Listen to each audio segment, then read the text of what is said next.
Assalamualaikum warahmatullahi wabarakatuh. Salam sejahtera untuk kita semua. Hai sahabat bangsa, kembali lagi di channel ini, tempat di mana kita membahas tokoh-tokoh inspiratif, isu-isu terkini, dan suara rakyat yang layak didengar. Terima kasih sudah menyempatkan waktu untuk menonton. Hari ini kita akan membahas dua sosok perempuan luar biasa yang sedang ramai diperbincangkan publik, Ibu Sylvie Ananda, istri Wakil Presiden Gibran Rakabuming Raka, dan jurnalis senior Najwa Shihab. Pertemuan mereka dalam sebuah wawancara terbuka mengungkap banyak hal, tentang keberanian, kecerdasan, dan ketulusan dalam melayani rakyat. Ibu Sylvie Ananda, mungkin selama ini dikenal publik sebagai pendamping Wakil Presiden, tapi ternyata jauh lebih dari itu. Beliau adalah perempuan cerdas, tenang, dan empatik yang memiliki pandangan tajam tentang kondisi masyarakat. Dalam berbagai momen, terutama saat wawancara dengan Najwa Shihab, beliau tampil lugas, membela rakyat kecil, menyuarakan keresahan yang selama ini terpendam, semua disampaikan dengan bahasa yang lembut tapi tegas. Sosoknya kini menjadi simbol harapan baru, bukan karena kekuasaan, tetapi karena ketulusan. Sementara itu, Najwa Shihab adalah figur jurnalis yang tidak asing lagi di hati rakyat Indonesia. Dikenal tajam, kritis, dan berani bertanya, Najwa adalah suara independen di tengah hiruk-pikuk politik dan kekuasaan. Ia kerap menyudutkan narasumbernya dengan pertanyaan tajam demi menggali kebenaran. Namun dalam wawancara dengan Sylvie Ananda, Najwa justru menunjukkan sisi lain, ia terdiam, bahkan kagum, karena jawaban yang ia terima bukan defensif, melainkan reflektif dan menyentuh nurani. Pertemuan dua tokoh perempuan ini bukan hanya sekadar dialog, tapi momentum yang mengguncang ruang publik. Kita belajar bahwa kecerdasan dan ketulusan bisa menjadi kekuatan baru di tengah sistem yang mulai lelah dengan kebisingan politik.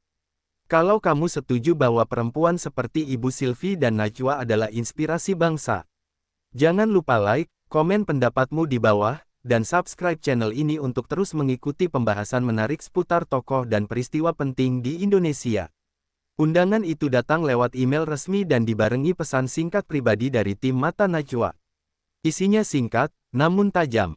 Kami ingin mengundang Ibu Sylvie Ananda untuk hadir dalam program eksklusif, Ibu Negara dalam Sorotan, membahas peran dan pengaruhnya di pemerintahan saat ini.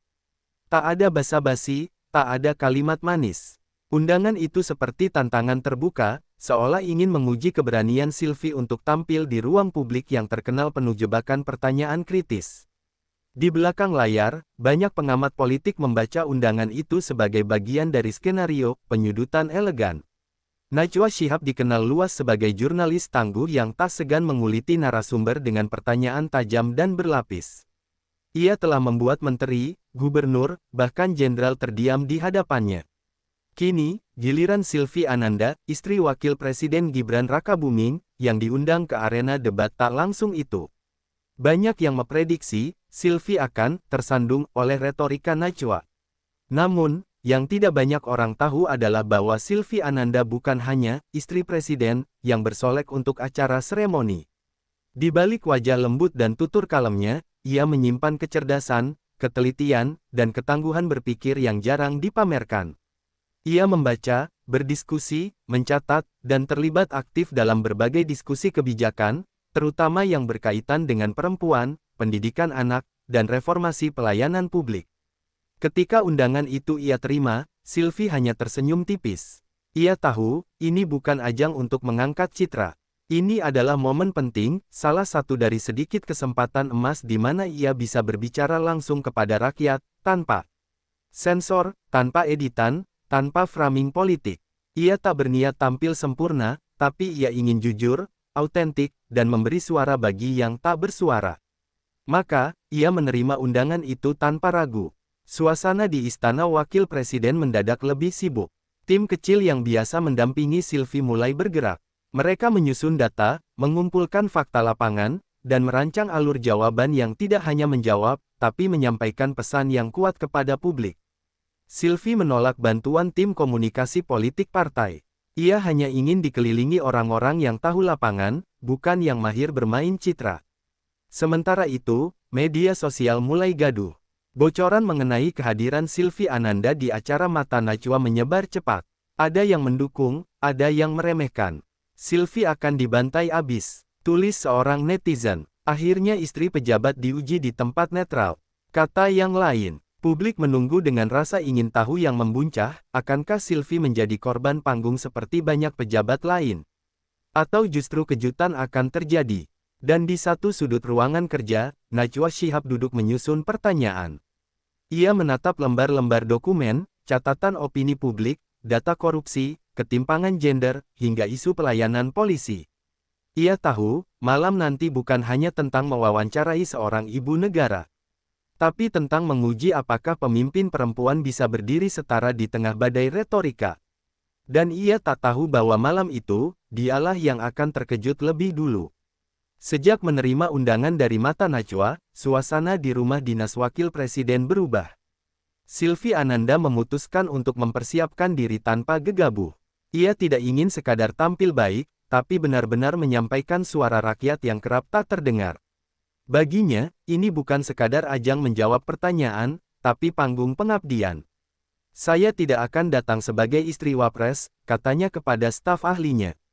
Saya datang sebagai perempuan Indonesia yang melihat, mendengar, dan merasakan apa yang dirasakan rakyat.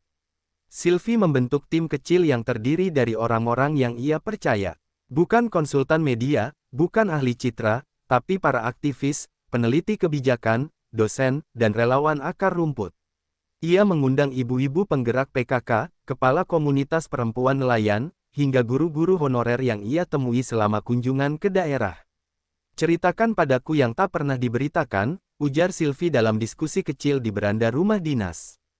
Ia mencatat semua, dari keluhan tentang pelayanan kesehatan di daerah, penyalahgunaan wewenang aparat, hingga diskriminasi terhadap perempuan di desa terpencil.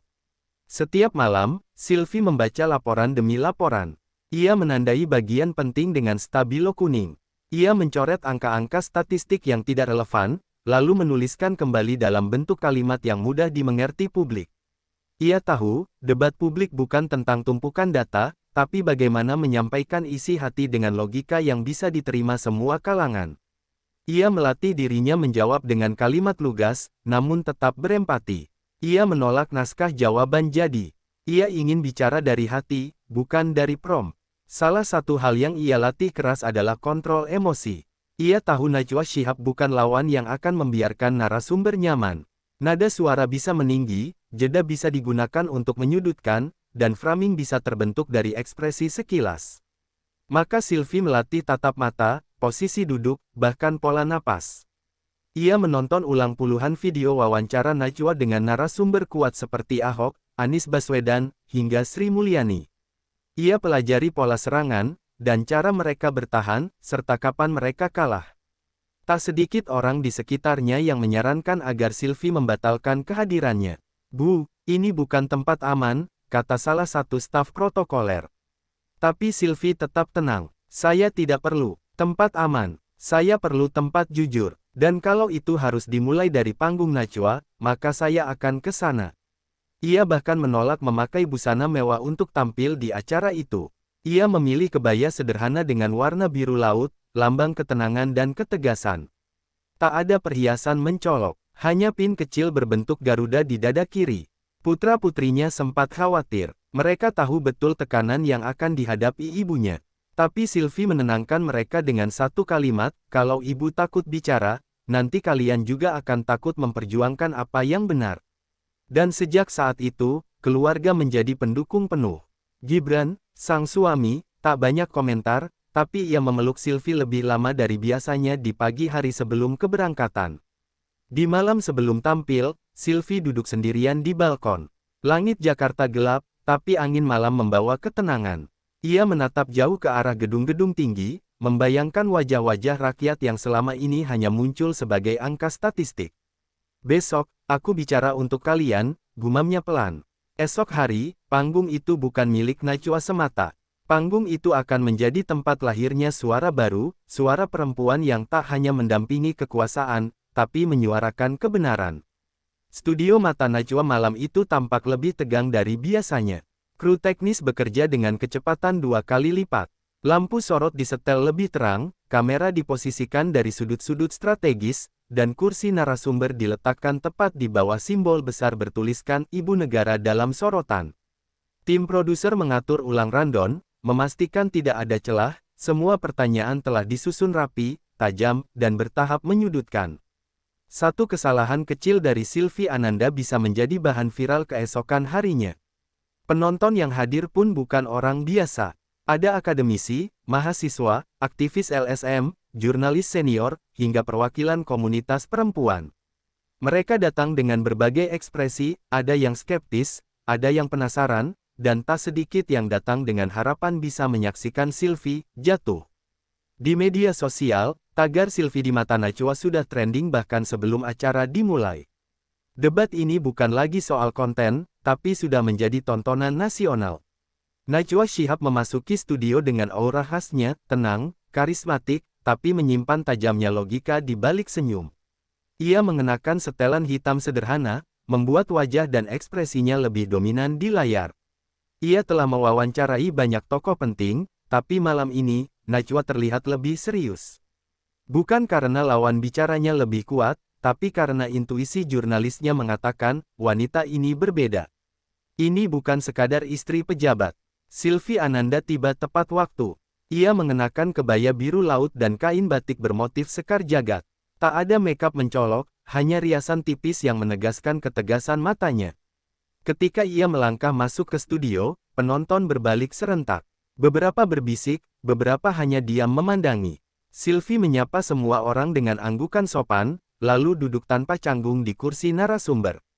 Tepat pukul 20 waktu Indonesia Barat, lampu utama diredupkan, dan jingle khas mata Najwa mengalun pelan. Kamera mulai merekam. Najwa membuka acara dengan gaya khasnya, puitis, tajam, penuh retorika. Ia bicara tentang peran perempuan dalam politik, tentang kekuasaan dan bayang-bayang keluarga besar. Malam ini, ujar Najwa, kita akan berbicara bukan hanya soal jabatan, tapi soal keberanian seorang perempuan di tengah badai sorotan publik. Sorotan kamera perlahan berpindah ke wajah Sylvie.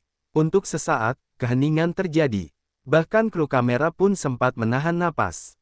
Namun Sylvie hanya tersenyum. Ia tidak terlihat terintimidasi. Tatapannya tenang, seolah sudah membaca pola permainan ini sejak awal. Dalam hati, Sylvie membatin, ini bukan panggung untuk menjatuhkanku. Ini panggung untuk menyampaikan suara mereka yang tak pernah mendapat tempat. Najwa menyadari bahwa ini tidak akan menjadi wawancara biasa. Aura Sylvie bukan aura defensif. Ia datang bukan untuk membela diri, tapi untuk berbagi kebenaran. Dan itulah yang membuat panggung itu menyala, bukan karena benturan, tapi karena dua perempuan cerdas akan bertemu dalam percakapan yang bisa mengubah arah narasi publik Indonesia. Najwa membuka sesi wawancara dengan senyum hangat, tapi nada suaranya berubah tajam dalam sekejap. Ibu Sylvie, mari kita mulai dengan pertanyaan yang paling sering diajukan publik. Apakah ibu sadar bahwa posisi ibu sekarang bukan hasil dari demokrasi rakyat, melainkan dari garis keluarga dan politik dinasti? Penonton langsung senyap. Beberapa terlihat tersentak, bahkan terdengar satu dua bisikan tegang di antara mereka. Sorotan kamera menyorot wajah Sylvie, mencari reaksi emosional, sejenak menanti apakah ia akan goyah oleh pertanyaan pembuka itu. Namun Sylvie tidak menunjukkan tanda gentar. Ia hanya menarik napas pelan, menatap langsung ke arah Najwa, lalu menjawab dengan tenang, saya sangat sadar bahwa saya tidak dipilih lewat pemilu. Tapi saya juga sadar bahwa tidak semua kontribusi harus datang dari kursi terpilih. Saya tidak pernah meminta posisi ini. Tapi saat saya sudah berada di sini, saya memilih untuk tidak diam. Saya bekerja, saya turun ke lapangan, saya mendengar rakyat. Dan saya percaya, kepercayaan rakyat bukan dibangun dari garis keturunan, tapi dari kejujuran dan konsistensi. Najwa melanjutkan serangannya tanpa memberi waktu istirahat. Publik melihat Anda hanya sebagai simbol pelengkap. Apakah Ibu bisa menyebutkan satu saja kebijakan konkret yang berasal dari ide Ibu sendiri dan memberi dampak nyata? Nada pertanyaan itu menusuk, bahkan seolah menantang. Penonton kembali menoleh, menunggu apakah Sylvie punya jawaban yang cukup kuat untuk membungkam keraguan itu. Sylvie tidak langsung menjawab. Ia membuka map kecil di pangkuannya dan menunjukkan salinan program, Desa Ibu Mandiri, sebuah inisiatif kolaboratif yang mendorong kemandirian ekonomi perempuan di 100 desa tertinggal. Program ini bukan sekadar pelatihan menjahit, katanya, tapi kami buat sistem rantai pasoknya. Dari produksi, distribusi, sampai digitalisasi pasar. Semua berbasis desa. Dan saya pastikan dana program ini tidak bocor, karena saya awasi langsung lewat forum komunitas lokal. Beberapa penonton mengangguk. Bahkan Najwa terlihat sedikit terkejut. Tak berhenti di situ, Najwa langsung menggiring ke isu yang lebih panas. Bagaimana ibu melihat kritik terhadap pelayanan kepolisian yang sangat buruk akhir-akhir ini, sementara suami ibu sebagai wakil presiden justru terlihat diam? Apakah ibu tidak merasa bersalah karena menjadi bagian dari kekuasaan yang memilih diam? Kali ini, suaranya lebih keras. Jelas ia ingin menekan, ingin menggali sisi emosional Sylvie, atau bahkan membuatnya tersulut. Sylvie menatap Najwa lama, lalu menjawab, kami tidak diam.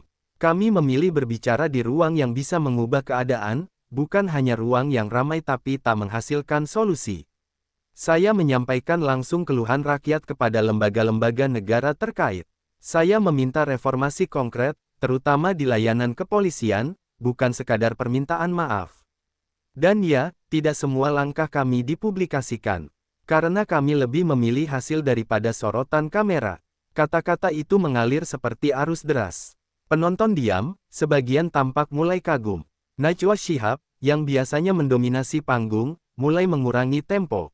Ia menyadari bahwa tamunya malam itu bukan perempuan biasa. Di balik tutur halus dan raut teduh, Sylvie membawa senjata paling tajam dalam debat ketenangan yang penuh isi. Dan untuk pertama kalinya dalam sejarah panjang mata Najwa, pertanyaan-pertanyaan tajam itu tidak mematahkan lawan bicaranya, justru menguatkannya. Hening menyelimuti studio usai Sylvie menjawab soal pelayanan kepolisian. Jawaban itu tak hanya menyelamatkannya dari jebakan retorika, tetapi justru membalikkan keadaan. Najwa menatap Sylvie lebih dalam, mencoba membaca arah berikutnya. Tapi para penonton sudah menangkap sesuatu, bahwa perempuan di hadapan mereka bukan sedang mempertahankan posisi, melainkan sedang menyuarakan realitas yang selama ini tersembunyi di balik ruang-ruang kekuasaan. Najwa, yang tak pernah kehabisan akal, mencoba menggiring percakapan ke sisi yang lebih personal dan rawan. Ibu Sylvie, ada banyak yang mengatakan bahwa Anda terlalu santun untuk menantang kebusukan sistem. Bukankah dalam politik, kesantunan seringkali justru menjadi alat kompromi terhadap ketidakadilan? Kali ini, nada pertanyaannya lembut namun penuh jebakan. Najwa mencoba menunjukkan bahwa kebaikan bisa menjadi kelemahan. Sylvie tidak bereaksi defensif. Ia tersenyum, lalu menjawab dengan suara yang lebih tenang, saya percaya pada dua hal, bahwa kemarahan bisa menyulut perubahan, tapi kasih sayanglah yang merawatnya. Saya tidak percaya bahwa kita harus berteriak untuk membuat perubahan. Saya percaya bahwa keberanian terbesar adalah ketika kita tetap lembut saat melawan sistem yang kasar. Jawaban itu mengejutkan banyak pihak. Bahkan sebagian audiens menunduk, seperti sedang merenungkan sesuatu. Ia melanjutkan, kesantunan saya bukan bentuk kompromi, tapi pilihan sadar. Karena saya ingin anak-anak perempuan melihat bahwa kita bisa bersuara lantang tanpa harus kehilangan kelembutan kita.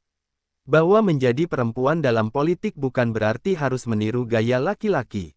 Kita punya cara sendiri, yang justru lebih dalam dan lebih bertahan lama. Suasana berubah. Tepuk tangan kecil mulai terdengar, pelan namun tulus. Najwa mengangguk perlahan. Ia mulai kehilangan daya tekan. Bukan karena Sylvie menyerang balik, tapi karena Sylvie menjawab dengan cara yang nyaris tak bisa diserang, jujur, tenang, dan penuh makna. Untuk pertama kalinya, publik menyaksikan seorang tokoh politik perempuan yang tidak berusaha tampil garang, namun tetap memancarkan otoritas dan kepemimpinan yang kuat. Sorot mata penonton mulai berubah. Di awal acara, banyak dari mereka datang dengan niat menguji, mencemooh, atau sekadar menunggu Sylvie tergelincir. Tapi perlahan, sikap itu luluh. Mereka mulai menyimak, mulai mencatat, bahkan mulai terinspirasi.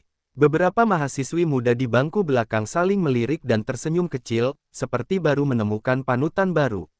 Sementara itu, Najwa menyadari sesuatu yang penting, wawancara ini bukan lagi tentang membongkar kelemahan narasumber. Ini tentang membuka mata publik bahwa politik tak selalu harus keras, penuh serangan, atau dikuasai pria.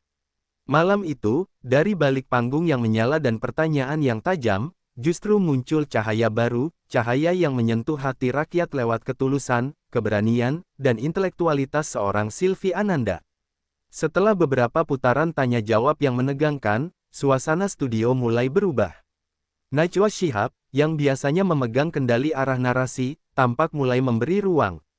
Ia menyadari bahwa tamunya malam ini tidak datang dengan agenda politik atau ambisi pribadi. Sylvie Ananda membawa sesuatu yang lebih besar, suara rakyat kecil yang selama ini hanya menjadi objek liputan, bukan subjek kebijakan. Maka Najwa bertanya pelan, apa isu rakyat yang paling mengganggu pikiran ibu selama menjabat sebagai ibu wapres? Sylvie diam sejenak, menunduk, lalu membuka lembaran kecil dari map yang ia bawa. Ada banyak, katanya dengan suara bergetar. Tapi ada satu yang selalu membekas, seorang ibu di daerah perbatasan yang kehilangan anaknya karena puskesmas tutup dan tidak ada ambulans. Ia berjalan belasan kilometer sambil menggendong tubuh anaknya yang demam tinggi, berharap menemukan pertolongan. Tapi anak itu meninggal di tengah jalan. Suara Sylvie pelan, tapi setiap kata seperti palu yang memukul kesadaran publik.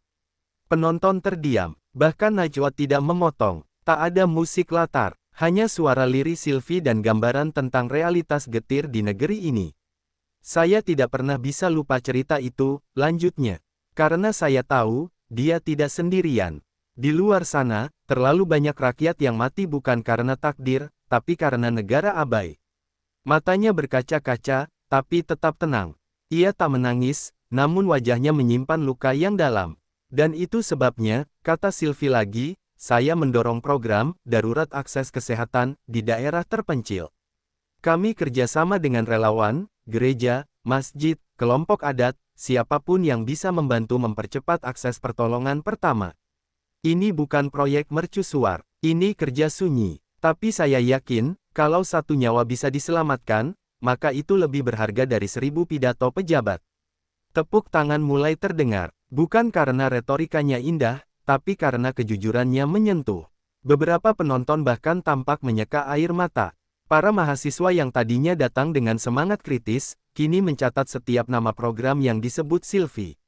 Mereka tidak sedang mendengar seorang politisi berbicara. Mereka sedang mendengar seorang ibu bangsa yang benar-benar turun ke tanah tempat rakyat berpijak. Najwa pun tak bisa menyembunyikan ketakjubannya.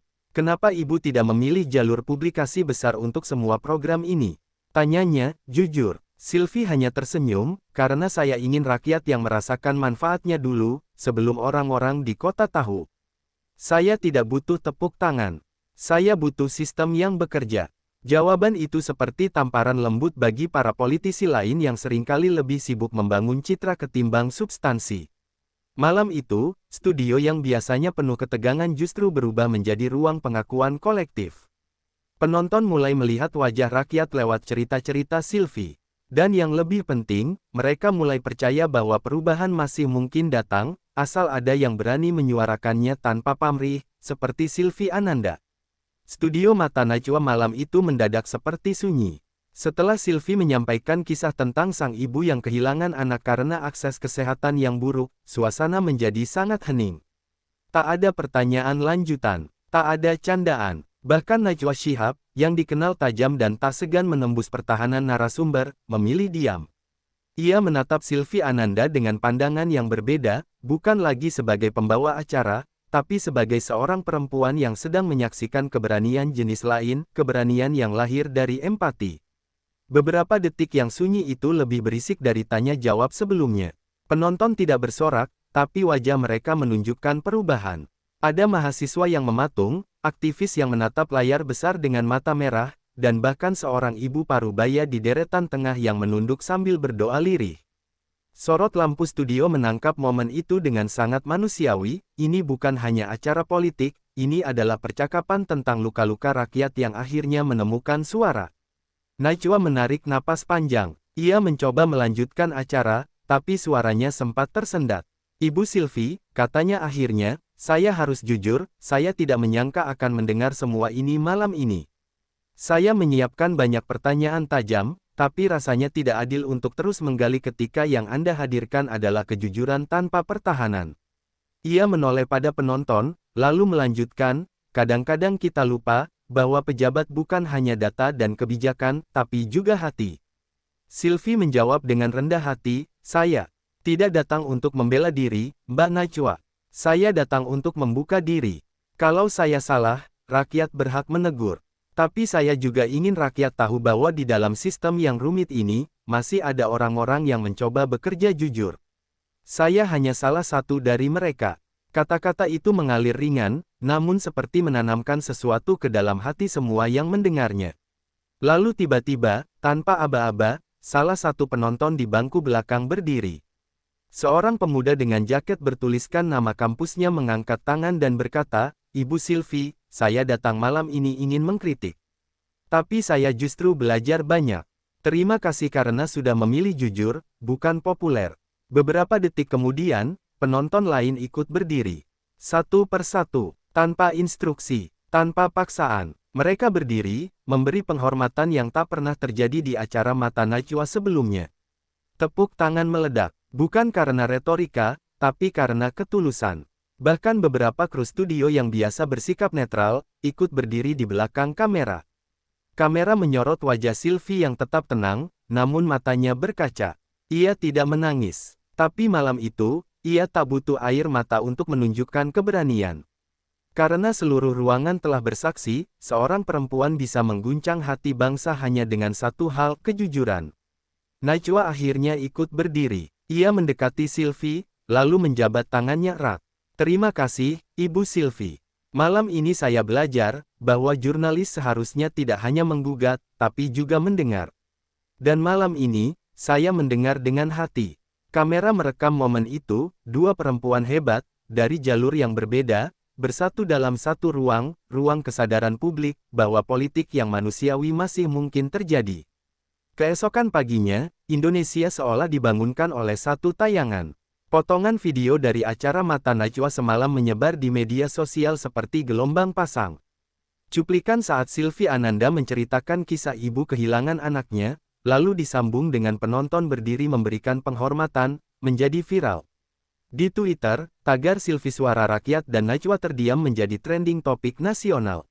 Tak sedikit pula yang mengubah persepsi mereka terhadap sosok Sylvie Ananda, dari yang sebelumnya meremehkan menjadi penuh penghargaan. Media arus utama tak tinggal diam. Surat kabar besar seperti Kompas, Tempo, dan media Indonesia memasang headline, Sylvie Ananda, ibu bangsa yang bangkit dari bayang-bayang, dan Najwa terdiam, rakyat berdiri, momen kelahiran simbol baru perubahan. Bahkan stasiun televisi swasta menayangkan ulang sesi wawancara tersebut berkali-kali, menyertakan analisis dari para pakar komunikasi politik dan sosiolog. Di lapangan, masyarakat pun ikut bereaksi. Di sejumlah daerah, kelompok ibu-ibu dan relawan mulai menggelar diskusi kecil membahas apa yang disampaikan Sylvie. Di kampus-kampus, mahasiswa mulai menulis opini dan makalah tentang model kepemimpinan berbasis empati dan moralitas yang dicontohkan oleh istri wakil presiden itu. Mereka menulis bukan atas perintah dosen, tapi atas dorongan hati. Sosok Sylvie kini bukan hanya sekadar ibu pejabat, dia telah menjadi narasi alternatif tentang kepemimpinan masa depan. Di dunia maya, banyak warganet menyampaikan permintaan agar Sylvie lebih sering muncul di ruang publik, bahkan ada yang menyerukan agar ia maju di pemilu mendatang. Meski Sylvie belum pernah menyatakan ambisi politik pribadi, tapi publik sudah melihat potensi besar dalam dirinya. Tak sedikit yang menyebutnya sebagai Putri Reformasi Jilid 2, membandingkannya dengan tokoh-tokoh perempuan kuat di masa lalu, namun dengan pendekatan yang lebih lembut dan spiritual. Sementara itu, kalangan politisi pun mulai gelisah. Beberapa elit partai yang sebelumnya menyepelekan peran Sylvie kini mulai waspada. Mereka melihat bagaimana Sylvie mampu menyentuh hati rakyat tanpa harus mengeluarkan serangan atau propaganda. Ia tidak berkoar-koar, tapi justru karena ketenangannya itulah ia didengar. Sebagian pihak mulai mengkaji ulang strategi komunikasi mereka, menyadari bahwa politik gaya lama tak lagi relevan di tengah rakyat yang haus ketulusan. Pihak istana pun tidak tinggal diam. Presiden dan wakil presiden menyambut hangat reaksi publik. Dalam sebuah konferensi pers ringan, Wapres Gibran hanya tersenyum ketika ditanya tentang penampilan istrinya. Saya suami yang bangga, ujarnya singkat. Sementara itu, tim komunikasi pemerintah melihat kesempatan besar untuk mengangkat citra pemerintahan dari sisi humanis. Tapi Sylvie menolak eksploitasi berlebihan. Ia ingin semua momen itu tetap murni, bukan menjadi alat politik. Malam itu, Sylvie menulis di akun media sosialnya, "Saya bukan siapa-siapa, hanya perempuan biasa yang ingin suara rakyat tidak tenggelam di ruang kekuasaan. Terima kasih sudah mendengar. Sekarang saatnya kita bekerja sama, bukan saling curiga." Ribuan komentar membanjiri unggahannya. Dan malam itu, bangsa ini mulai menyadari bahwa perubahan bukan hanya tentang sistem atau kekuasaan. Kadang, perubahan dimulai dari satu suara jujur yang berbicara pada waktunya. Dalam hitungan hari, atmosfer politik nasional berubah drastis. Tayangan Mata Najwa yang sebelumnya hanya dianggap sebagai program diskusi biasa telah menggeser lanskap opini publik. Tokoh-tokoh politik senior mulai mengadakan rapat-rapat tertutup. Mereka membahas satu nama yang belakangan ini mendominasi ruang publik tanpa kampanye, tanpa baliho, tanpa tim buzzer, Sylvie Ananda. Sosok yang sebelumnya dianggap hanya sebagai pendamping wapres, kini mulai diperhitungkan sebagai ancaman serius bagi status quo. Di balik meja-meja kekuasaan, bisik-bisik ketakutan mulai terdengar. Kalau perempuan seperti dia bisa bicara begitu kuat dan menyentuh hati rakyat, bagaimana kita bisa menang dengan narasi lama? Ungkap seorang elit partai dalam pertemuan tertutup, seperti bocoran yang dilansir salah satu jurnalis investigasi. Partai-partai besar bahkan mulai menyusun strategi antisipasi, mencoba mencari titik lemah Sylvie untuk digiring ke arah kontroversi atau skandal, namun nihil. Tidak ada celah. Sylvie bersih, tenang, dan tidak punya ambisi pribadi yang mudah dimanfaatkan. Sementara itu, dari sisi rakyat, reaksi sebaliknya terjadi. Dukungan terhadap Sylvie terus mengalir. Bukan hanya dari kaum ibu dan mahasiswa, tetapi juga dari kalangan buruh, nelayan, dan petani yang merasa terwakili oleh empati yang ia tunjukkan. Di desa-desa terpencil, video rekaman dirinya dijadikan bahan diskusi di warung kopi dan majelis pengajian. "Ini ibu pejabat yang beda," ujar seorang petani di Banyumas. "Dia nggak ngomongin ekonomi digital atau industri 4.0, tapi ngomongin nyawa anak rakyat kecil." Kampus-kampus mulai mengundang Sylvie untuk memberikan kuliah umum, meski ia menolak sebagian besar undangan itu demi menjaga netralitas dan integritasnya. "Saya bukan akademisi, saya hanya ibu yang kebetulan punya ruang bicara," katanya rendah hati dalam salah satu acara terbatas di Yogyakarta. Tapi di ruang-ruang itu, Sylvie justru makin memperkuat kedekatannya dengan rakyat. Ia tak hadir sebagai figur otoritas, tapi sebagai sosok pendengar dan penyambung lidah rakyat. Melihat gelombang dukungan yang makin meluas, sebagian politisi mulai mencoba menempel ke citra Sylvie. Mereka mendadak berbicara tentang empati, pelayanan publik, dan kejujuran dalam wawancara atau unggahan media sosial mereka. Namun publik tak mudah dibohongi. Netizen dengan cepat membandingkan, menilai mana yang tulus dan mana yang hanya meniru. "Sylvie itu orisinal," tulis seorang komentator politik muda. Dan orisinalitas tidak bisa ditiru. Ia lahir dari integritas yang konsisten. Sylvie sendiri tetap pada jalurnya. Ia tak membalas pujian berlebihan, juga tidak menggubris sindiran atau upaya penyerangan yang mulai bermunculan. "Fokus saya tetap sama, memastikan rakyat punya suara. Kalau saya terlalu sibuk membela diri, saya bisa kehilangan misi," ujarnya dalam wawancara terbatas dengan media lokal. Jawaban itu menenangkan para pendukungnya dan membuat publik semakin yakin bahwa Sylvie bukan sekadar fenomena sesaat, melainkan harapan baru yang mulai berakar. Di tengah ketegangan dan kekaguman yang mengelilingi namanya, Sylvie tetap memilih merendah. Namun publik tahu, bahwa dalam diri perempuan sederhana ini, sedang tumbuh kekuatan baru yang bisa mengguncang sistem lama, bukan dengan teriakan, tapi dengan keberanian yang jujur dan konsisten. Sebuah kekuatan yang membuat politisi takut, dan rakyat makin dekat. Minggu pagi yang cerah di alun-alun Surakarta menjadi saksi dari sesuatu yang tak biasa. Ratusan orang dari berbagai latar belakang, mahasiswa, ibu rumah tangga, buruh, guru, relawan sosial, berkumpul tanpa ada instruksi partai atau seruan politik. Mereka datang membawa satu tujuan, menyampaikan terima kasih kepada sosok yang telah memberi mereka harapan baru, Ibu Sylvie Ananda. Tanpa panggung mewah atau pengeras suara besar, acara itu berlangsung sederhana, namun syarat makna. Di tengah kerumunan itu, seorang gadis kecil naik ke atas kotak kayu dan membacakan surat terbuka yang ia tulis untuk Sylvie. Bu Sylvie, saya ingin jadi perempuan pintar seperti ibu. Saya ingin bantu orang, bukan cari uang. Saya ingin suara saya didengar, walaupun saya masih kecil. Surat itu membuat suasana menjadi haru. Banyak orang menyeka air mata. Dan tanpa direncanakan, satu persatu warga ikut membagikan kisah mereka tentang bagaimana penampilan Sylvie di mata Najwa telah mengubah cara mereka memandang pejabat dan masa depan bangsa. Sementara itu, di dunia maya, mural wajah Sylvie mulai bermunculan di dinding-dinding kota, bukan sebagai propaganda politik, tetapi sebagai bentuk penghargaan rakyat. Di salah satu mural itu tertulis, pemimpin tak selalu harus memegang jabatan, cukup memegang hati rakyat. Para seniman muda yang membuat mural itu menyebut Sylvie sebagai ibu bangsa tanpa seragam. Ini adalah bentuk cinta yang tidak bisa dibeli, tidak bisa direkayasa. Ia tumbuh murni dari kepercayaan publik. Di televisi dan media online, berbagai lembaga survei menunjukkan hasil mencengangkan, elektabilitas Sylvie, meskipun ia belum mencalonkan diri, berada di peringkat atas dalam daftar tokoh yang paling dipercaya publik saat ini. Bahkan lebih tinggi dari beberapa nama besar partai politik. Namun Sylvie, ketika dikonfirmasi, hanya menjawab sederhana, saya percaya, ketika rakyat mulai berharap pada suara yang jujur, maka bangsa ini sedang berada di jalur yang benar.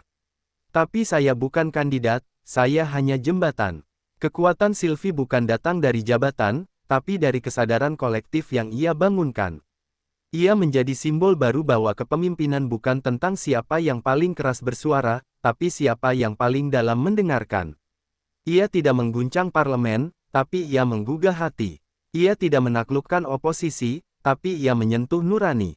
Itulah sebabnya rakyat memeluknya sebagai simbol harapan di tengah keputusasaan yang panjang. Di akhir pekan itu, Sylvie memilih mengunjungi sebuah desa kecil di pinggiran Jawa Barat. Di sana ia duduk bersama ibu-ibu pengrajin batik, mendengarkan keluh kesah mereka soal harga bahan baku yang naik. Ia datang tanpa kamera, tanpa protokol. Hanya dirinya dan tekad sederhana untuk tetap dekat dengan mereka yang membuatnya berarti. Kalau saya lupa bagaimana rasanya duduk di tikar bersama rakyat, maka semua yang saya ucapkan kemarin hanya jadi hiasan. Kosong, ujarnya lirih kepada kepala desa setempat. Dan di sanalah ia berada, di antara rakyat, bukan di atas mereka. Sylvie Ananda, perempuan yang awalnya hanya dikenal sebagai istri wakil presiden, kini telah menjelma menjadi lambang baru kebangkitan nurani publik. Bukan sebagai pemimpin yang memerintah, tapi sebagai simbol yang menyatukan. Ia telah menorehkan babak baru dalam sejarah bangsa, bahwa suara jujur, bila konsisten dan berakar pada kasih, akan selalu menemukan tempat di hati rakyat. Dan dari sanalah harapan baru bangsa lahir, dari ketulusan, bukan kekuasaan. Dan begitulah kisah tentang Ibu Sylvie Ananda, seorang perempuan yang awalnya hanya berada di balik layar kekuasaan, kini menjadi cahaya baru bagi bangsa. Dari ruang wawancara yang penuh tekanan, ia keluar bukan sebagai istri pejabat biasa, tapi sebagai simbol harapan, yang bicara bukan dengan ambisi, tapi dengan hati nurani. Di hadapan jurnalis tajam seperti Najwa Shihab, ia tak goyah, justru bersinar. Dua perempuan, dua kekuatan, satu bertanya, satu menjawab. Dan rakyat menjadi saksi kebangkitan suara yang selama ini tertindas. Semoga kisah ini memberi inspirasi bagi kita semua, bahwa perubahan bisa dimulai dari keberanian satu orang untuk berkata jujur, dan dari ketulusan untuk mendengar jeritan rakyat. Kalau kamu terinspirasi dari kisah ini, jangan lupa tekan like, tuliskan pendapatmu di kolom komentar, dan subscribe untuk terus mengikuti kisah-kisah inspiratif lainnya.